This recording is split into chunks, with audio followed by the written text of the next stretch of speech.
Hello friends, जैसे आपको पता है फाइनेंस मिनिस्टर ने अनाउंस किया है कि डायरेक्ट टैक्स कोड इंप्लीमेंट होने वाला है। उसके लिए कमेटी बनाई है और अगले 6 महीने के अंदर ये डायरेक्ट टैक्स कोड का इंप्लीमेंटेशन के बारे में स्टडी होने वाली है। डायरेक्ट टैक्स कोड डायरेक्ट आप समझने जाएंगे तो शायद थोड़ा सा उसमें आपको दिक्कत होगा, बट जो बेसिक टैक्स है, जो अभी इंडिपेंडेंस से लेके अभी तक जो रहा है, उन चीजों के बारे में आपको जानना बहुत जरूरी है।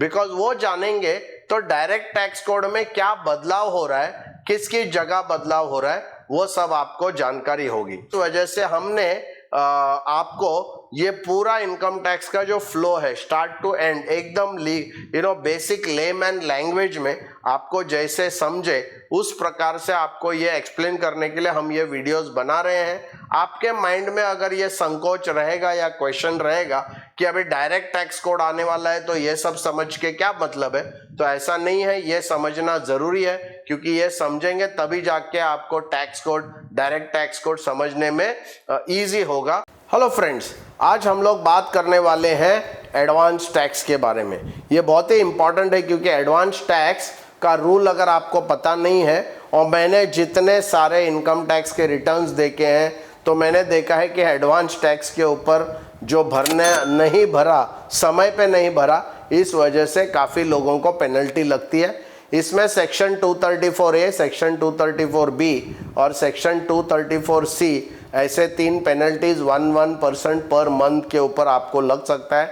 तो अगर ये प्रॉपरली आप ध्यान नहीं रखेंगे, एडवांस टैक्स अगर समय पे नहीं भरेंगे तो ऑलमोस्ट 3% पर मंथ आपको पेनल्टी जो है वो भरनी पड़ती है।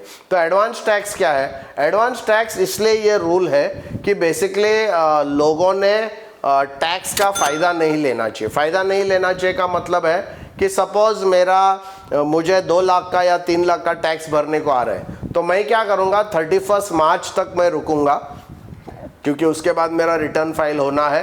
31 मार्च के पहले 30 तारीख या 29 तारीख को मैं टैक्स पूरा भर देता हूँ।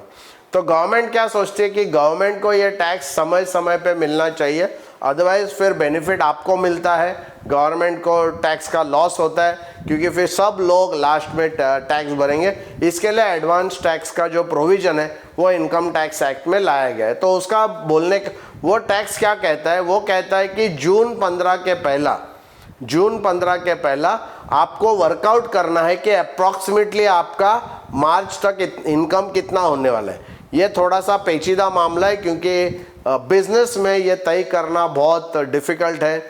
सैलरी में इसका कोई इशू नहीं है क्योंकि सैलरी फिक्स होती है और जो एम्प्लॉयर है वो बार बार हर महीना उसके बेसिस पे टैक्स काटता है, तो फिर उनको कोई एडवांस टैक्स का जनरली प्रॉब्लम सैलरीड में नहीं आता है, अनलेस उन्होंने कोई अलग कैपिटल गेन्स में कुछ अगर ये हुआ या दूसरा कोई इनकम है तो फिर उनको एडवांस टैक्स आएगा। But otherwise purely salary income है तो उनको जनरली इसके ऊपर ध्यान देने की ज़रूरत नहीं है। बट अगर आपका सैलरी छोड़ के और कोई भी इनकम है तो उसमें आपको पर्सनली ये डिसाइड करना पड़ेगा। तो एडवांस टैक्स क्या कहता है कि आपका मार्च तक का आपको एस्टिमेट करना पड़ेगा, ऑलमोस्ट इनकम आपका कितना होगा, उसके ऊपर कितना टैक्स आपको भरने को आएगा, बेस्ड ऑन स्लैब आपको कैलकुलेट करना पड़ेगा। और उस टैक्स का 15% मिनिमम आपको जून 15 के पहला भरना है, सितंबर 15 के पहला 45% आपको टैक्स भरना है, और ऑफकोर्स उसमें से टोटल टैक्स मतलब क्यूमुलेटिव 15 जून और 15 सितंबर में जो भी आप भरेंगे वो टोटल 45% होना चाहिए। दिसंबर 15 के पहले आपको 75% टोटल, मतलब जून 15, सितंबर 15 और दिसंबर 15 को पकड़ के आपका टोटल 75% एडवांस टैक्स ऑलरेडी भर चुका होना चाहिए। और मार्च 15 के पहले आपको 100% टैक्स जो भी आपका लाइबिलिटी है वो आपको भरना है। मैक्सिमम 5,000 रुपीज़ 31 मार्च के बाद अलाउड है। 5,000 से अगर कुछ भी ज़्यादा होता है तो आपको सेक्शन 234A, B और C में 1% के हिसाब से आपको जो भी इसमें डिफरेंस है पूरा टैक्स के ऊपर नहीं लगेगा। जैसे आपने 15% अगर जून में नहीं भरा तो वो 15% के ऊपर जून से लेके जब तक आप भरते हो तब तक का आपको 1% देना पड़ेगा, सेकेंड सेक्शन का 2% देना पड़ेगा, थर्ड सेक्शन का देना पड़ेगा। तो जो भी डिफरेंस है, जून 15 का डिफरेंस है तो उसके जून से आपको देना पड़ेगा, सितंबर 15 का डिफरेंस है तो अक्टूबर से आपको देना पड़ेगा, दिसंबर 15 है तो जनवरी, फरवरी, मार्च से। जब तक आप टैक्स भरते हैं तब तक का महीना हर महीने के हिसाब से, और 31 मार्च के बाद आप भरते हैं तो 3% है, 31 मार्च के पहले आप भरते हैं तो आपको 2% है।